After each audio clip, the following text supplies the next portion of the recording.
it's simply beautiful here, isn't it? Oh, look at the lush. Oh, you stink. I told you there's no showers here.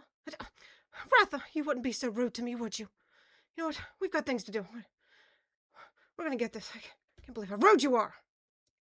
Welcome to Songs of the Siren. I am so glad you're here. A while ago, I played the Monster Hunter Stories 3 demo. Loved it. And then pre-ordered the game. And I waited. I would say I waited patiently, but that would be a lie. This can be the fourth installment in my Just Play the Damn Demo series. So, now that I've played the game, did I like it as much as I thought I did? Or was I disappointed? Let's talk about it. There'll be no story spoilers, just what the game is generally about, so you can see if you think it would be a good game for you to pick up, since it's not exactly cheap. Speaking of price, this game is $69.99 base price, but it can go up to $99.99 if you get the premium deluxe version. I know. The game is available on Nintendo Switch 2, PlayStation, Xbox, and Steam. It is available in digital and physical. However, the Switch 2 is a game keycard, which I don't consider a physical copy, but that's a whole different discussion. Feel free to vent about it in the comments. The game was developed and published by Capcom, who obviously has a great track record with games. Metacritic scores 81, 8.3, OpenCritic 86, download size 26.665 gigabytes. Time to beat is said to be 46.5 to 98 hours, but you could make this game even longer. I feel like this could be a never-ending game with all that you can do. I'll leave it at that. But depending on how you play, how much you like to explore, how many times you get annihilated, etc. I would say if you played and enjoyed Monster Hunter Stories 1 or 2, you will like this game as well.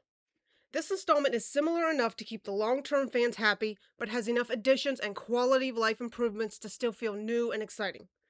If you've never played a Monster Hunter Stories game, fear not, you can jump right into this one.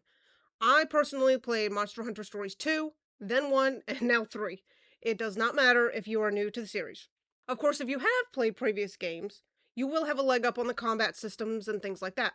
The game has a lot of tutorials, and you can access the Ranger Journal, Monsterpedia, Quest Log, and anything you need to refresh yourself on the gameplay at any time. As far as gameplay, this is a turn-based RPG with monster collecting. You don't only fight monsters, you also fight alongside your monsties.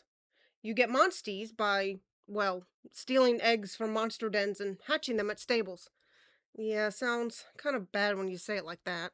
Anyway, after hatching, you can then take them out to battle alongside you. When you find a monster den, there will be 1 or sometimes 2 nests. You can pick an egg, and if it's not what you want, you can try again. The eggs will look different depending on the monster inside, so you will know what it is when you pick it up. Most of the time, you can only get a few choices before you exhaust your options. Also, if you take too long, the monster may come back, and if they are more powerful than you, well, you know what happens next. The dens are everywhere, and you can even see them on the map screen, which is helpful. There are regular as well as rare dens, which usually have better eggs, which means the monsters will have better traits. Also, sometimes in the wild after a battle, the monster will retreat. If this happens, their den will pop up close by, and you can get an egg from that den. That way you can get that specific monster egg and not a random one. There are ways to make this happen more often, but I'll let you figure that out. You not only level up your character and monsties like any RPG, but can also upgrade monsties by transferring genes. Like in Monster Hunter Stories 1 and 2, there is a rite of channeling. This is basically where you take genes from one monstie and put them on another. Unlike 1 and 2, once you transfer a gene, you retain the monstie. Previously, after one gene transfer, the monstie would be taken from you. You can also select where the gene goes. The game walks you through the first transfer and explains what to do and how to get bingo bonuses and things like that. There's a huge world to explore with different biomes and many different types of monsters. This keeps the game fresh and gives you more options for the gene transfers to really customize your monsties. You can also pick up many items in the wild to use or to craft your own items after you obtain recipes. You do still hunt monsters in the wild to gain XP and use their parts to craft and upgrade weapons and armor. The turn-based combat is a rock-paper-scissors combat system. Power beats technical, technical beats speed, speed beats power. Unlike other games on your turn, you can switch your monstie or weapon and choose a special ability without losing a turn. If you use an item like a healing item, that will consume your turn. You can also use traps instead of attacking with the weapon. Also, look for ways to break parts on a monster. You can sometimes choose a body part to attack, and you can see if it's getting close to breaking. If you break the part they are using to perform a certain attack, you can stop the monster from performing that attack. You can topple monsters, and that enables you to get in some free group hits. The monsters and monsties have different abilities and weaknesses, and have different elemental attacks. A monster or monstie will also be one of the 3 combat types, power, technical, or speed. Monsties also have different overworld abilities like flying or climbing, so keep that in mind when choosing your team.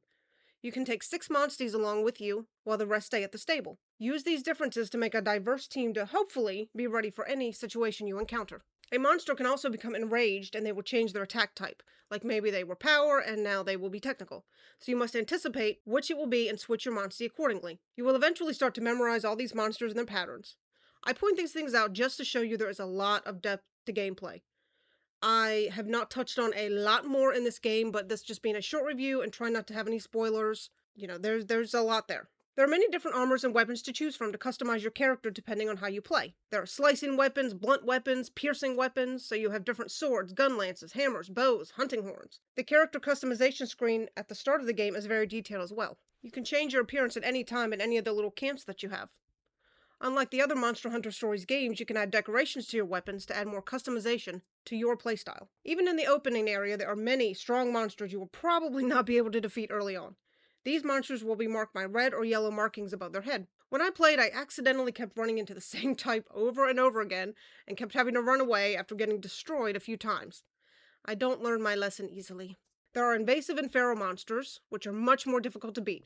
With these more difficult monsters, you need to learn how to weaken them. It's not just about hit after hit. Although they are difficult, beating them does open up some exciting aspects of the game. Only after beating these brutes are you able to revive an ecosystem by releasing monsters you have collected back into the wild. This is not just for warm fuzzies. This will allow you to get better eggs, which gives you more powerful monsties, so definitely worth doing. Speaking of things worth doing, there are many side quests, and you will be awarded when you complete them. There are some really important side quests that will get you items you need, or recipes to make your own concoctions, so don't forget about them. While doing certain side quests, but not all, you will be unable to advance the main story. Keep that in mind before beginning those. The game does specify which quests those are. Those are very important ones though, so don't put them off too long. There are no difficulty settings, but this game is a bit easier than other similar games. The art style is absolutely beautiful, but less realistic than, for instance, other Monster Hunter games. Maybe this spin-off franchise is targeting more casual or younger players, but I still think most people will enjoy the game. Plus, if you want it to be harder, don't use healing items, don't upgrade armor or weapons, things like that.